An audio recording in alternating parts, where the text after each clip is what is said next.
Okay, thank you everybody for coming this evening and welcome to Career Conversations with Ann Chiappetta. And we're going to take a break here while Katie gives us our continuing education codes. And before I do that, I just want to make sure if we have a captioner that may have joined on the attendee side. There's Liz, that might be our captioner. Let me let you. No, that's no? not her. Okay. I know All right. Liz, and it's not that Liz. Okay. Sorry. Hi, Liz. Okay. Thank you. All right. Well, it's one after, so I will go ahead and pause the recording.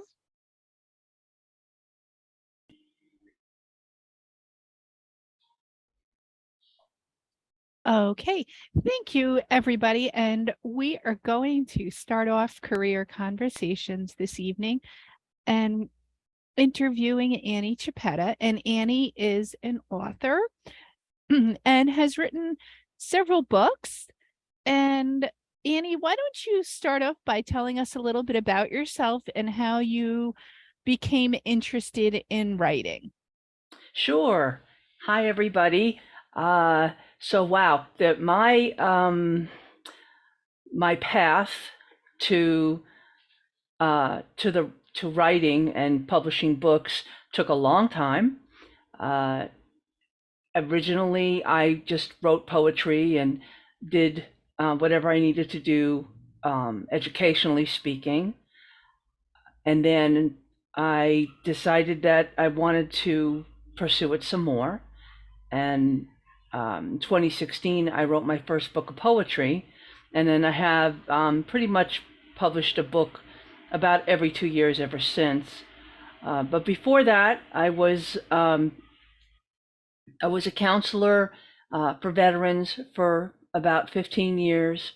And, I think that also helped me become a better writer as well, because I got to understand a lot about what it's like to work through emotions and feelings. And I met a lot of very interesting people that I used for my characters and things like that. So that's my path of in short, a short version of it. Some of it is in one of my books called Follow Your Dog, A Story of Love and Trust. It's a memoir, and it goes into some of my past.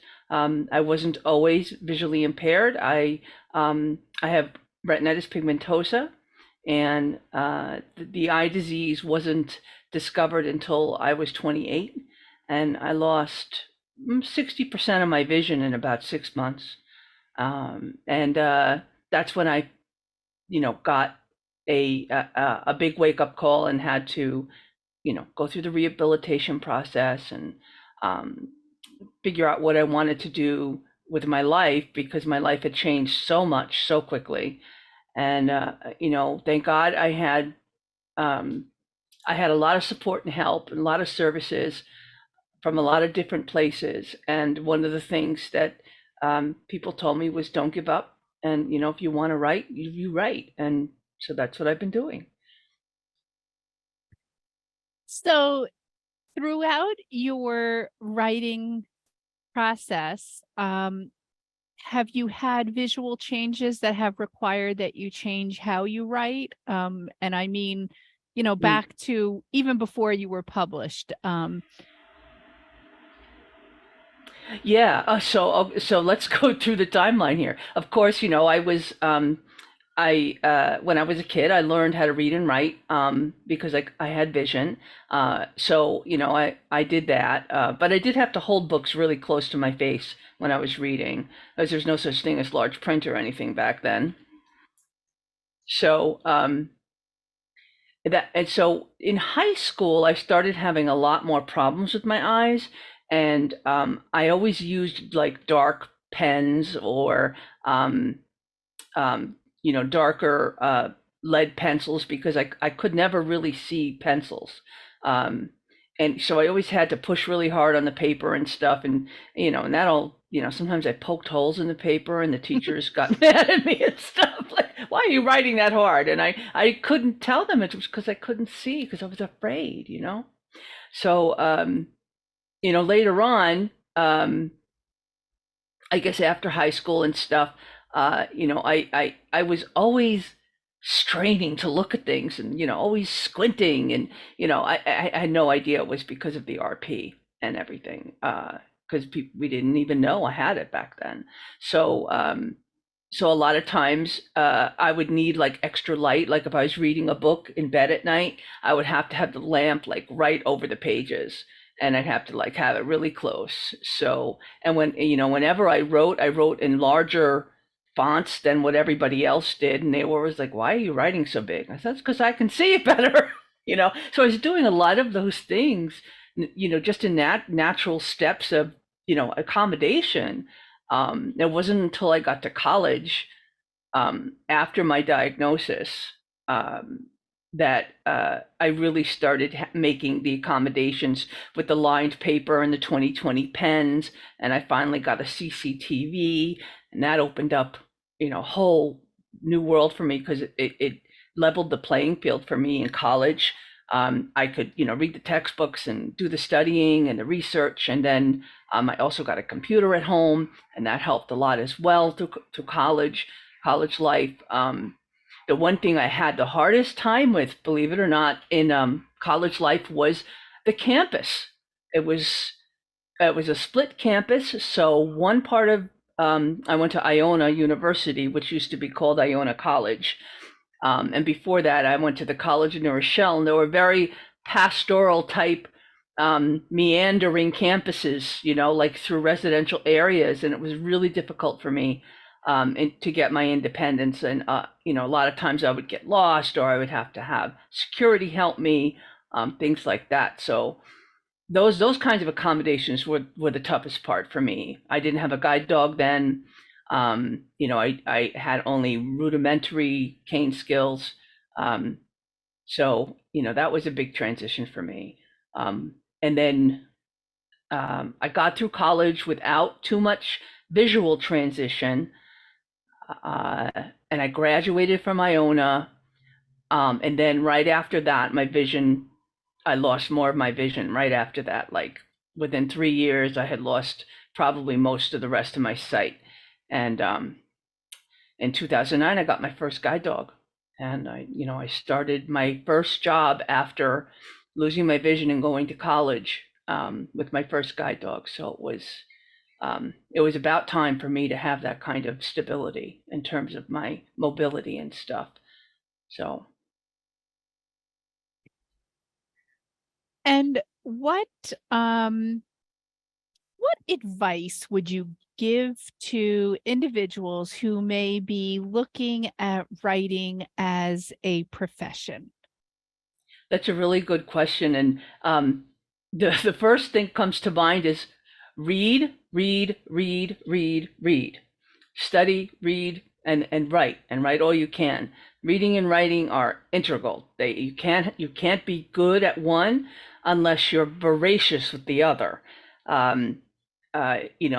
It doesn't matter what you read, but it matters that you read enough so that you become educated about your craft, because writing is a craft, just like painting is a craft, or dance or music. It's an art. It's an art form. It's literature, but it's so much more than that. So that would be my immediate advice would be to read and write all you can when you can, because it takes time to develop your craft, your art, what you like to write about, how your style is, your voice on the page, and your influence of words. All of that takes time. So. Is there anything particular that you find that you struggle with related to writing because of vision loss or vision changes?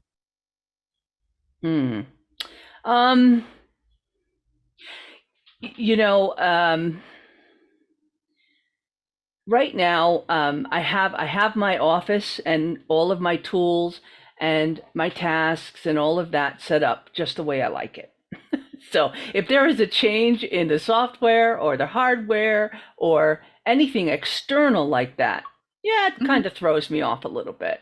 I don't use any writing software tools like because they're not accessible to JAWS, and I'm a JAWS user.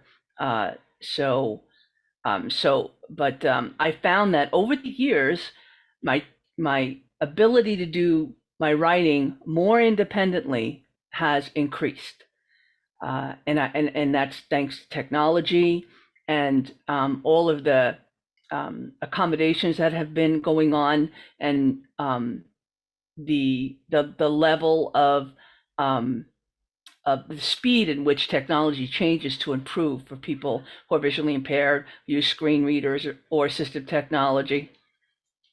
So I don't have any major setbacks or major problems. And if I do encounter something that's, beyond my scope, I'll ask for help. I have my go-to people. It's all about, networking and knowing who to go to for help and who can help you and when. And it takes time to develop those things, but it's not quite often I get stumped. So as somebody with vision loss, do you find editing difficult at times, or like editing your own work?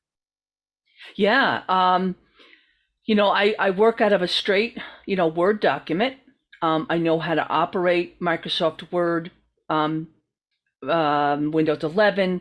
I have JAWS Current, and I know how to manipulate most of the things that I need for the document itself. I might need help once in a while, making sure that what I'm discovering with JAWS, and how I'm doing it actually, has a visual, has somebody with eyes to actually say, yeah, it looks centered, or yeah, you did this right, or whatever, because there are times where I'm not going to get enough information. And there are times where I need to rely on somebody who has vision, and that's okay. I mean, if I can do 80% of what I do for my writing on my own, or even more than that, I would say maybe 85%, then relying on the people to help me with book publishing and covers and things like that, that's totally fine. Okay. Yeah. Great. So I just want to remind everybody that is with us tonight on our webinar that we take questions from the chat. So please type your questions into the chat. If our captionist has joined us, if our captioner has joined us, can you please raise your hand? Everybody else, please leave your hands down. Annie, I'm wondering if you could tell us a little bit about each of your books, and if people are interested in reading them, how they may obtain them. And also, when you're talking about each of your books, is there anything that you did differently between the different types of books that you wrote? Was there anything different in the process for you? Sure. Let's start. Okay, so in 2016, I released Upwelling Poetry. It's 23 poems. It's a very slim volume. My sister actually did photographed the cover of that book. It was I used DLD books. They're a book preparation service. So I did all the hard work writing it and putting the manuscript together, and then they helped me with some line editing and took care of all the technical aspects of putting it up on Amazon, getting the international, the copyrights and all that stuff. So DLD really does a great deal to help their authors, and I'm glad I found them. In 2017, I wrote Follow Your Dog, A Story of Love and Trust. This was a memoir of my guide to getting guide dogs. And it's about 150 pages. It's a little bit about my life before I got guide dogs. It's all about my experiences with my pet dogs, and then meeting my first dog, Verona, and training with her, and how it changed my life. That book is my favorite book, because it's really about relationships and how they change and how they enhance your independence. So, and then I have a poetry and essay collection called Words of Life, and it's nonfiction essays and poems, and it I think it's my personal favorite book. I think it really encapsulates a lot of my creative life, and a lot of my poems and essays go back over many years. But I think was my most creative book, and it's my personal favorite, even though Follow Your Dog is my bestseller. Yeah, they're all special. And I have a short story collection called A String of Stories from the Heart to the Future. And that's 14 short stories, ranging from, like general fiction to science fiction, and a mystery thriller. And there are 2 stories that have blind protagonists in them. So that was special too, is having a couple of stories with 2 different characters who are visually impaired. Then my first novel came out last year. It's called Hope for the Tarnished, and it takes place in the 1970s, 80s, and it's a coming of age novel about a girl and her family, and the trauma they have after their parents' divorce, and growing up, and learning about what life is, and how to get beyond some of the tragedies that have beset them over time. So so that's it right now. I have a couple other books planned. All my books are available on Amazon.com. All my books are on Audible.com, except for Hope for the Tarnished is still being recorded, and all my books except for Hope for the Tarnished are on Bard and Bookshare. Okay, and at this time, I'm going to turn it over to my APH colleagues first and see if they have questions for you. And again, if you do have questions for Annie, please type them into the chat, and Katie will read the questions, and we'll get answers from Annie. Annie, this is Richard. I've got 2 quick questions. You briefly touched upon networking earlier. How important is networking for what you do and for your research? And are there particular professional groups you gravitate towards to really kind of keep you fresh and sharp into what you do? Oh, great question. Networking is really important, especially when you're marketing your books, or when you need expert assistance, like if you're looking for extra editing assistance. And for beta reading, I do use beta readers, and I'm pretty picky about who I use to pre-read an almost finished draft. And so, yeah, networking is really important. Let's see. I mean, I'm on LinkedIn, but I honestly, it's word of mouth that gets me to people more than anything else. So I belong to a writers group called Behind Our Eyes, and it's a very supportive, close-knit community, writing community, and we help each other all the time, and we really try to support each other. So, and that's a group of writers who have all different types of disabilities, correct? Yes, but they're primarily visually impaired. Yes, but we do have other disabilities included in the group. Great. My second question, just out of curiosity, is you've gotten the book, it's been beta, it's been proofed, it's ready to go it's out of your hands now. What does that publishing process look like, and what is the turnaround time typically? I'm sure it varies, but what can one expect? Yeah, hey, I want to make a couple of bucks off my knowledge here. If that's one is aiming for. Walk us through that. Okay, so once the manuscript gets handed over to the book preparation company, it takes about, I don't know, 3 or 4 months for them to go through the manuscript and line edit and check. So what they'll do is they'll do some copy and line editing for you. The better you have the manuscript prepared, the less time they're going to need to do that, and the less they're going to charge you for it. Oh, yeah. That's a tip. I learned that over time, let me tell you. And then if you have any photographs or any research or any type of reference information, try to have all that done, because that's going to hold up the book too. If they have to go hunt for something, or if they have to find an attribution for a photograph or whatever, you have, to be on top of that as much as you can as the author. And then the other thing is you have your covers. Yeah, because searching for a cover can really slow you down and and hold up the whole process, because if you can't get the right cover and they can't help you design the right cover in a good period of time, that could hold things up as well.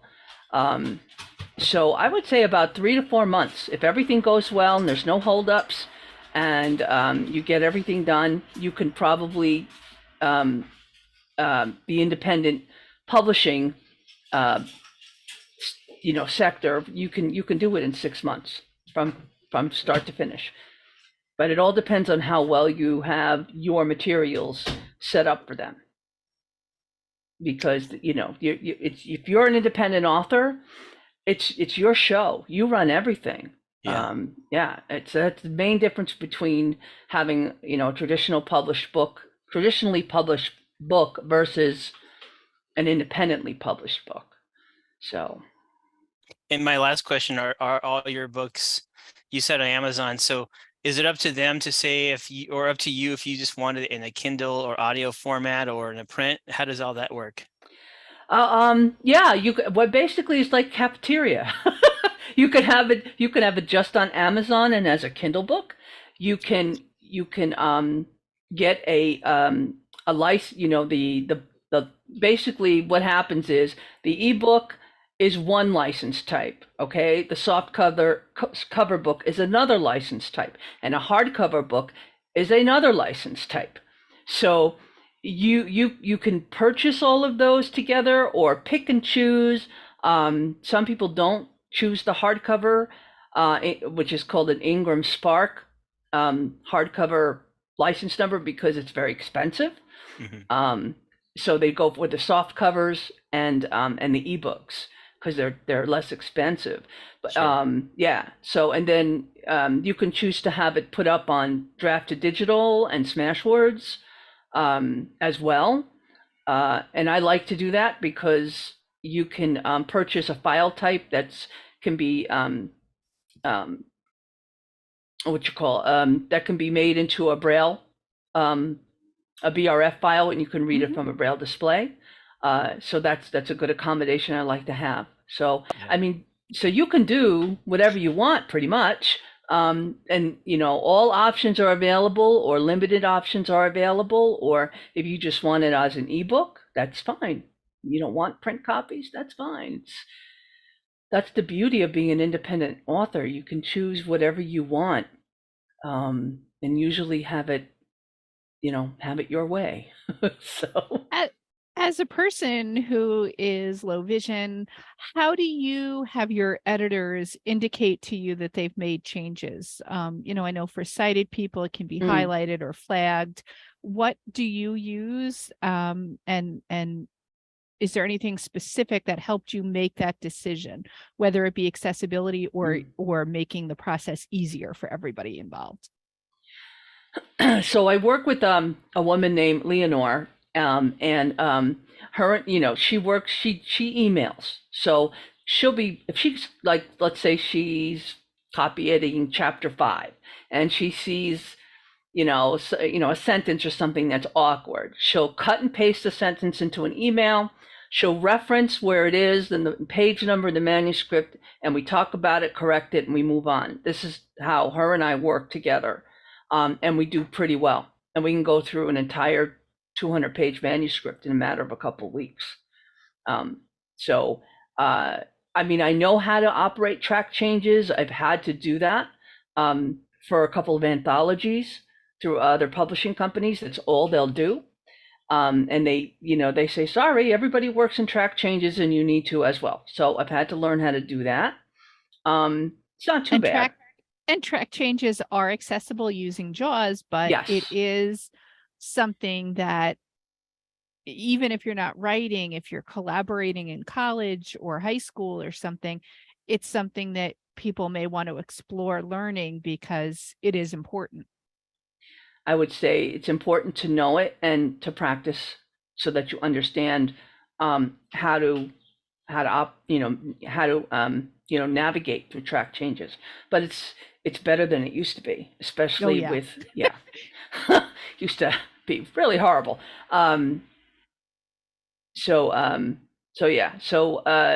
That's how I communicate. I mean, there may be other preferences with the editors. They may like to, put things in parentheses or stars or, using asterisks or things like that. If they say, well, the stuff in red is the stuff I want to change, no, that doesn't work for me. Sorry. There are times where it's frustrating. There was one anthology that was really frustrating. They kept putting things back and forth in colors, and I kept telling them that's not really good for me. They didn't get it. But we managed. So. Okay. Katie, do you have any questions? So I guess I am just wondering, you mentioned that you had vision, some vision, and then your vision changed. What is something that, do you use Braille in your work? I don't think I heard you mention that. I'm just curious if you use Braille, or if you wish you had maybe learned Braille when you were going through your vision changes, or what your thoughts are about Braille and the role that it plays in your work. Okay, well, I probably should have learned Braille as a kid because I was visually impaired. Like I said, I was always holding the book up to my nose. That was a pretty big indicator that Anne couldn't see very well. But for some reason, no one ever even thought to think about that. So it wasn't until later that I learned Braille, and I'm glad I did. I know survival Braille, but I'm an audio learner, totally. I only use Braille, for restrooms, and I can get through a menu maybe, but I'm definitely not proficient in Braille. I don't know if I ever will be. I just have this very slow learning curve with Braille that I don't have when I'm listening. So, I maybe one day it'll get better, but probably won't. I just don't have that proficiency, and it's something I have to plan to make accommodations with a lot. But that's my life, and that's the way I learn, and that's the way I appreciate textbooks and all that stuff. I have audio files, and I actually I have an audio prompting tool that I use when I do presentations, or I have to read poetry or perform something, with my poetry, or when I have a presentation. It's called audio prompting, and I have a little bug in my ear and my computer, and I listen to it and then I speak it. And I've pretty much perfected that. And tonight I'm going to perform a poem with that with audio prompting, so you can actually hear how I do it. So. Wow, that's really cool. I can't. I think it's great. You know, we all adapt differently and have different ways of learning and managing. So that's great that you have figured out, you know, ways to work with this just through audio. That's really cool. Yeah, it's what works for me. It might not work for somebody else. And, you know, when I do presentations at schools with kids, and, you know, I just say, you know, Braille is important. Because the kids are like kindergarten and first grade. I said, if you're reading and you can't see, how are you going to read? You need to read Braille. Braille is your way of learning just like everybody else. And, you know, it's like an aha moment for them. They're like, wow. Teaches them the difference between all of the theirs we have. Mm-hmm. That's right. Yeah. Is So there? I'm not seeing any hands or any any questions in the chat. But we do have a couple of hands raised. So if we want to take the hands and let people speak tonight, we can. Lori, if you're fine with that. Sure. Hey, is the All chat right. disabled, Katie? It should not be. I've Okay. tried to. I just thought of that. If you go under more, Okay. Oh, yes, more yeah. options to manage chat, Zoom is not friendly with screen readers. So I have checked and unchecked the everyone option, but sometimes it doesn't like me and I don't like it. So, all right, let's take Judy. All right, let's 1 second. All right. All right, so Judy, you should be allowed to talk. Yeah, hi. On my computer, it does say that my chat is disabled. So I think that's probably why people haven't been asking questions. Ah. All right, we will try to fix that. Thank you for that. Do you have a question that you want to ask or? Gosh, a lot of them have already been asked, which have been really great questions. Yeah, I don't really have any questions right at the moment. Unless you'd want to say maybe which college courses you found to be super helpful. Oh, sure. Oh, that's a good question. Yeah. It is a good question. Well, oh wow. In general, I should say this. I went to school. I got my undergrad in 2003, and my graduate degree in 2007. So back in 2003, I loved all my classes except for math. Okay, I had really good classes. I went to a really great liberal arts program.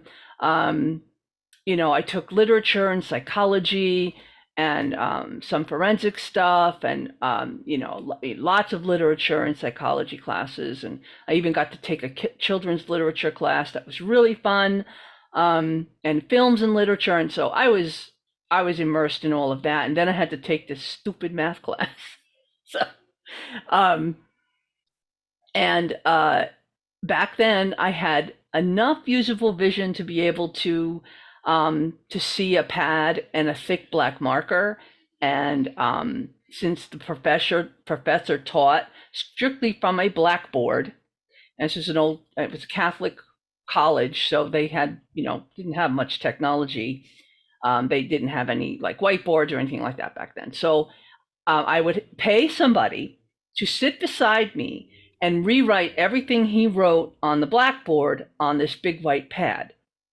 And I got a calculator that a scientific calculator that spoke to me. So I would have this calculator in my ear going blah blah blah blah blah blah, and then I had this person writing on the other side, and I had to, you know, keep it. It was the hardest class I ever had in my life. I would go home and cry because it was so hard. Oh, God. It was just, and that was with accommodations. So, but I did not give up. I said, I got to get through this. This is what they want me. This is what I need for my, you know, to complete my liberal arts degree. I needed one math class and it was statistics. And I was just like, oh, but I got a B+ in that class. Yay. That's great. And I worked hard. And so that was being determined and not giving up and making sure you get every accommodation you can get to help yourself. And no matter, and don't, and ask for it. I had to go out and pay my friends to come in and be my scribe, but it worked. And I passed the class. So, think out of the box. If it's hard, really communicate, over communicate with your professors. That's one thing. Is, don't take for granted that they're going to know what you need. You've got to say right up front, be the first person online, and tell your professor, and this is what I need, and this is how I need it, and this is what worked for me. And I realized the landscape has changed a lot. There's more online classes, and that is a whole nother level of accommodation that may or may not affect you, but it really, don't give up, because it pays off in the end.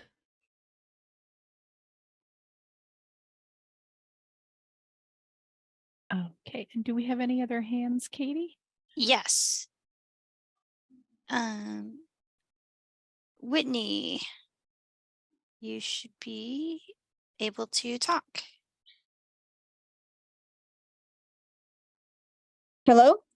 Hey, Yep, Whitney. we hear you. Okay. I have a couple questions.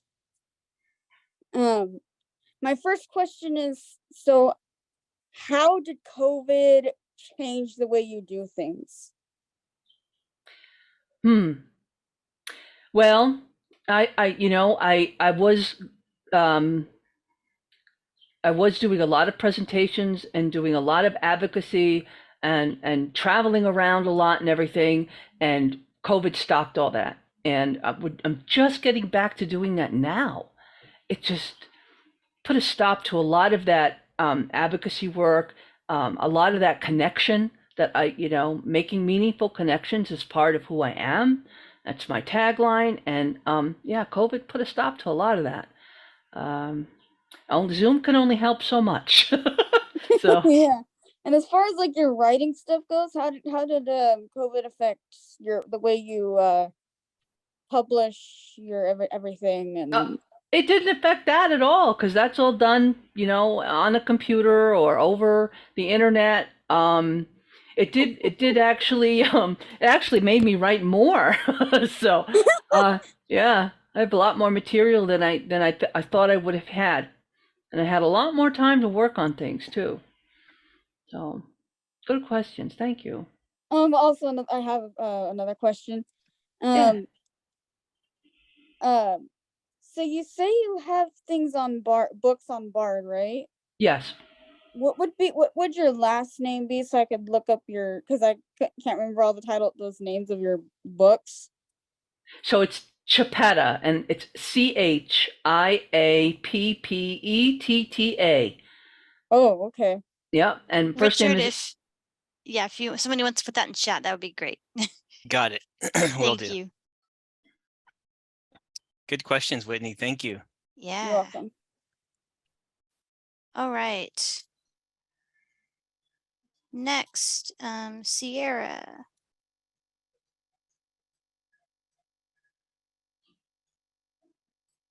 You should be able to unmute.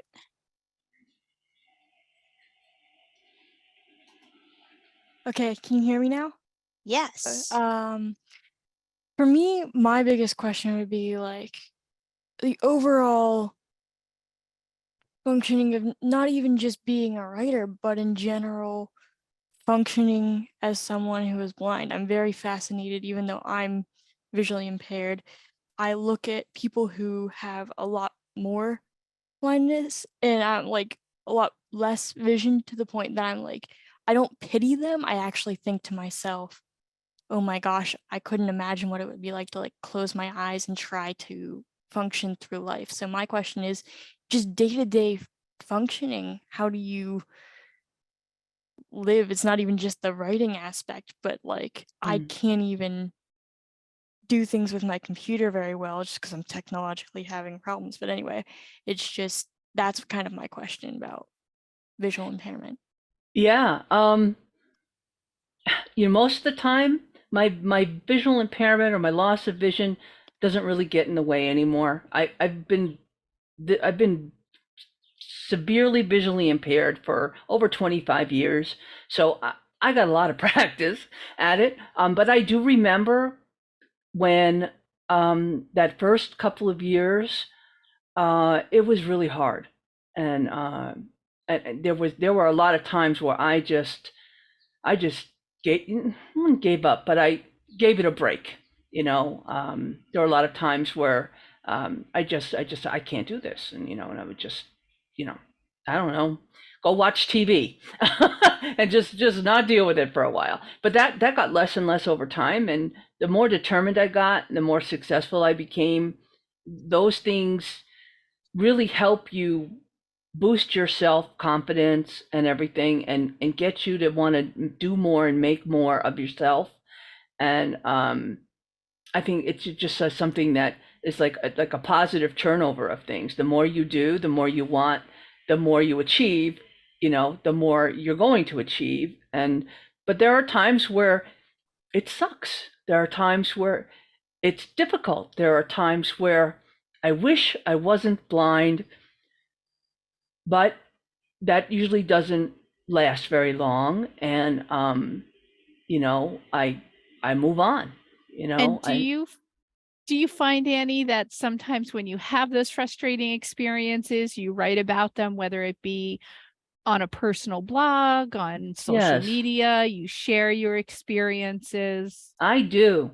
I share them. I pick up the phone and talk to somebody who knows what it's like. The community of support is really important, not to be isolated in your struggles.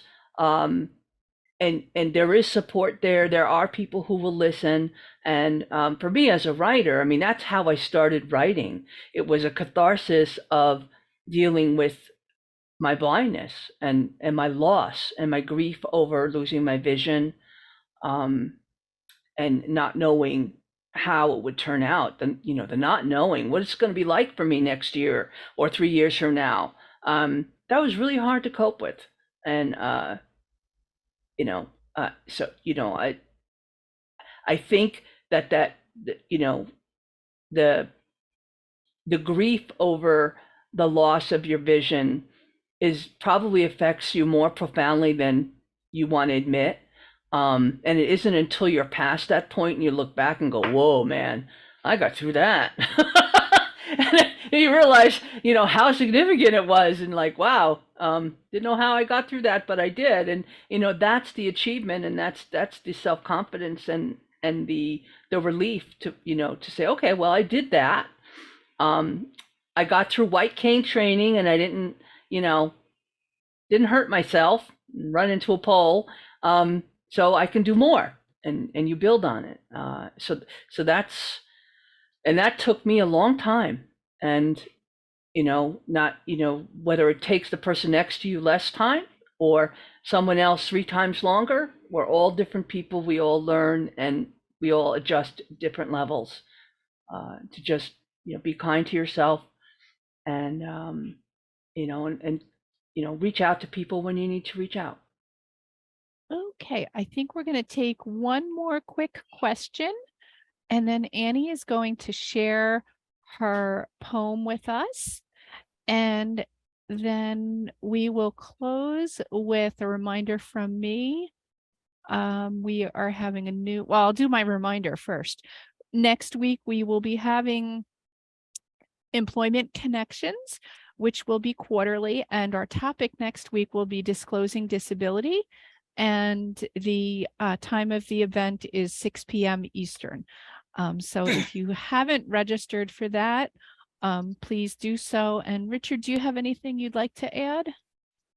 Yeah, I just want to say, because folks will be watching this recording years on down the line. So if you're watching this archive, today is April 6th and Employment Connections is April 13th. April 13th. Thank you. You think of those lovely things that I think, oh yeah. Or maybe they should just edit it out. Okay, so why don't we do one more question and then let Annie take a question. All right, so Rocco, you just need to unmute.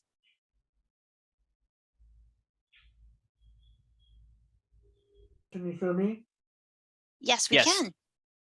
So one of my weaknesses when it comes to writing tends to be editing, because I tend to use a device that is like, one line of Braille all the time. So I want to know how you can get better at editing. I'm sorry, you broke up when you just asked the question. Oh, sorry.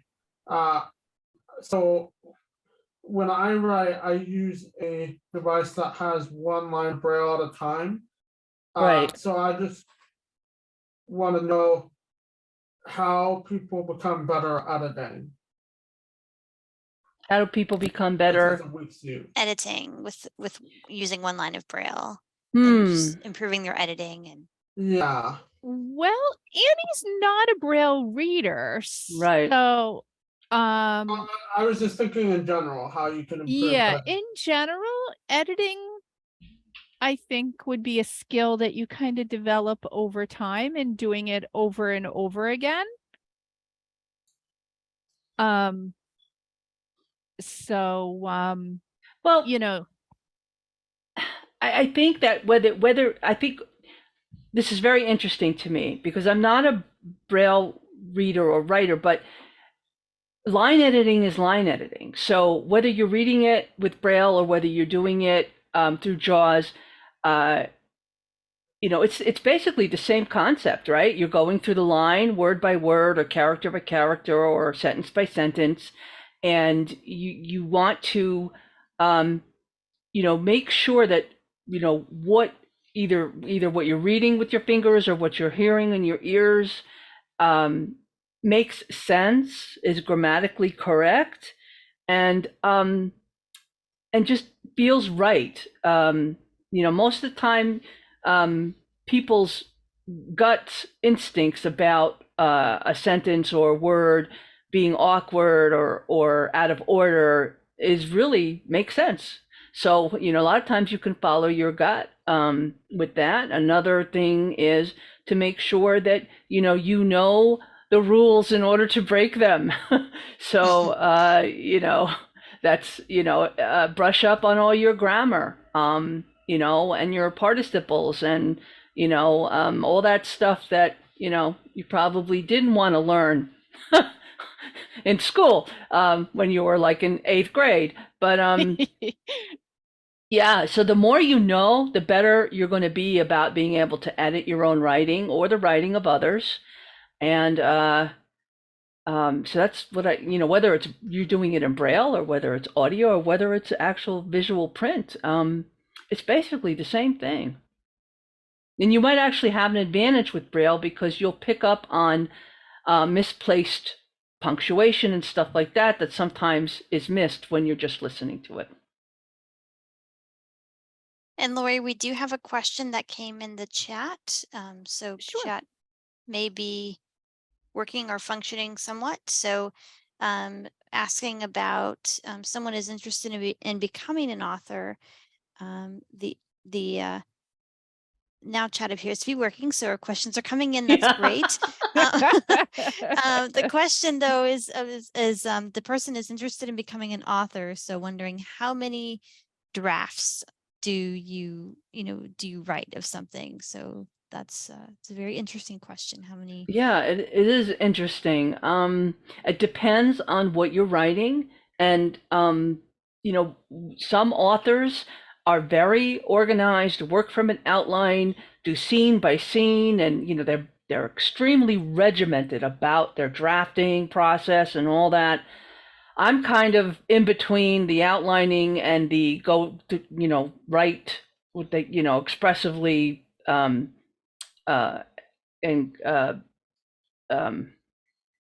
so I use an outline, but I follow it loosely, and I explore my characters and everything. So a novel draft could take 6 to 8 drafts, whereas a poetry book that only has 20 or 30 poems in it will take significantly less time, because the poems are taken separately.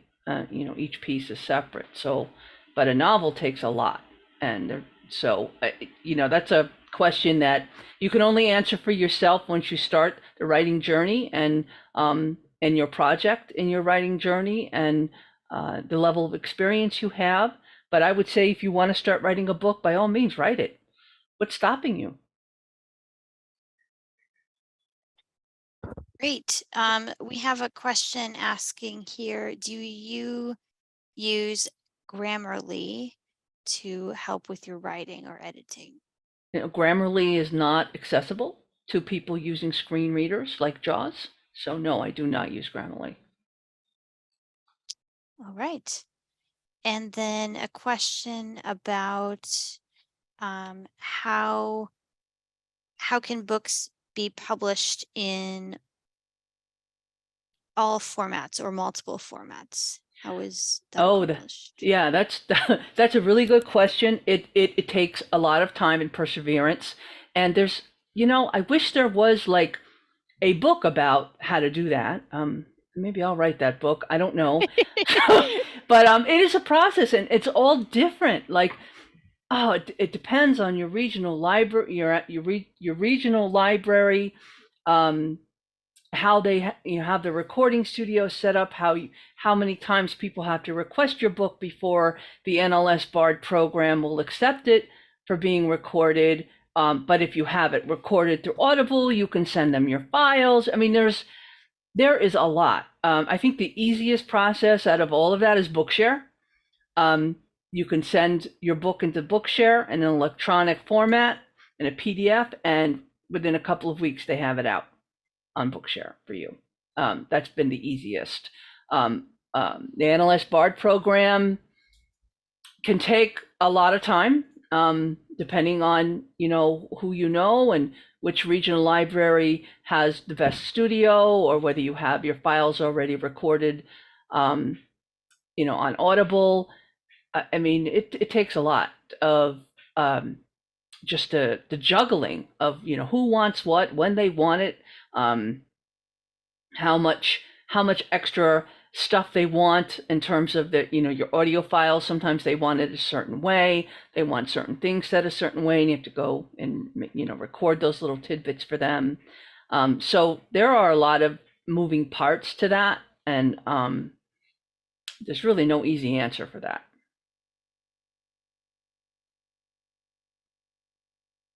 And I think we have one or two raised hands if we want to take those, and then we can have Annie read her poem. Okay. All right. So, Shannon. Hi, good afternoon, everybody. I was wondering where, when you're deciding to do a story or your poems, how do you get the idea, or when you have an idea, and if a company is willing to publish it, take it to publishing, how do you convince or get a publisher to be interested in publishing it? Is it kind of just more of you send it in and then you wait to hear feedback, or are there certain sort of hoops you go through? And the other question I had is, where do you get your inspiration for your ideas? Good questions. I'll answer the second one first. I think my inspiration and ideas come from everything, from my dreams to going on vacation, listening to the birds outside my window. Everything has an opportunity to develop into something to be written about, because it's about life and your relationship with the world. So that's my take on that. And what was the other question? Question one was what? It was about you answered the second question. Yes, you first. answered. So it was about how do you get your yes, about submitting. Yes. Yeah, there's submitting your work to I'll give you an example, a piece of poetry. So I have different emails that are sent to me for poetry contests and literature, literary magazines and things like that. And I think the first thing is to make sure the piece that you have written is the best you can offer. Make sure it's just the way you think it should be. Make sure it's been critiqued by other people that you trust as writers, so they say, yeah, it's good to go. Make sure it's letter perfect and all that. Follow all of the submission all the submission rules in that particular literary magazine or publisher or whoever. Do it the way they want. If they want it in a different font, change it. If they want it, without without your name on it for blind submission, then that's it's going to be judged. Whatever they want, you do it. And you're going to get a lot of rejections. Unfortunately, that's what happens. You have to send a lot of stuff out, but you will find publishers that like your stuff, and you can stay with those people. Different literary magazines tend to gravitate towards writers who they find they like their style and stuff. You just have to find those people, and there are thousands and thousands of publishers and literary magazines and contests, and you can find them in the Writer magazine. They have a section, and Writer's Digest.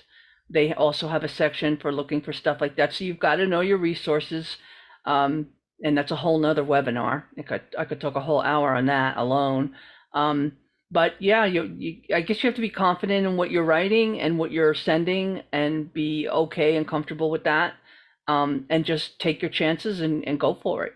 Try not to pay for submissions to literary magazines. Try to find free submissions, because you could spend a lot of money trying to put a submission could be $10, and if you want to submit 10 poems, if they let you, that could be a lot of money. So and there are a lot of webinars and seminars on YouTube and through these other, like the Writer magazine or Writer's Digest, that go through all this, like a submission workshop, what to do, what to have, what to ask for. So knowing your resources is really important.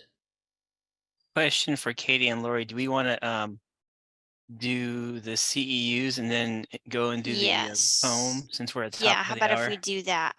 I will pause the recording to do that here now. All righty. Okay. So I don't know if many of you know this, but you might. It's National Poetry Month. April is National Poetry Month, and I belong to a writers group called Behind Our Eyes. It's behindouryes.org, and we had the opportunity to write about the word beauty, and then we had somebody collect 3 or 4 lines of our poetry, and we crowdsourced our poems based on the submissions of about 12 people, what they wrote about based on the word beauty. So we all kind of did different versions, because we could pick and choose the words and the meanings and all of that. And this is my version of it. We Are Poetry, a crowdsourced poem created with content submitted by the Behind Our Eyes Writers Group for National Poetry Month 2023 by Ann Chiappetta. Beauty blooms inside, a word appreciated without the eye. It is a spread of fragrant petals, a whirl of bright feathers, a baby's belly laugh. This vowel-blessed word, spelled with E, A, U, and Y, sometimes I, is both ephemeral and timeless, A beat of 2 or 3. Beatific beauty is beautiful. It is a word felt in the passing of a storm's vitality, dissipating into a serene blue sky. My heart responds to the word. It conducts me like a guide dog through the unseen landscape of a rhymed life. The end. Very nice. Thank you. And That was beautiful. Thanks. Or yeah. I tried to send the Be My Eyes and I sent it twice to the I to the put it in the regular panelists. chat, so now everyone has it 3 times, hopefully. So it is in the chat list as well. Okay. Thank you. Thank you so much, Annie. And I want to Sure. thank everybody for coming. And Aw. as you can all tell, Annie really has worked hard at perfecting her reading, and she does a beautiful, beautiful job of it. Thank you. And thank you, everybody. Have You're- a Oh, Richard, did you Oh, want to say something? Anne's just getting a lot of kudos in the chat. I hope you see that, Yes. Anne, before we shut it down. And thank everyone. And this will too be archived up on YouTube within 2 weeks. So share it with your pals. Oh yeah, for sure. Thank you so much, everyone. It's a great opportunity. Thank to you, do it. Annie. Yeah. Thank you very much. Good night, everybody. Good night. Have a great one. Take care. Good night.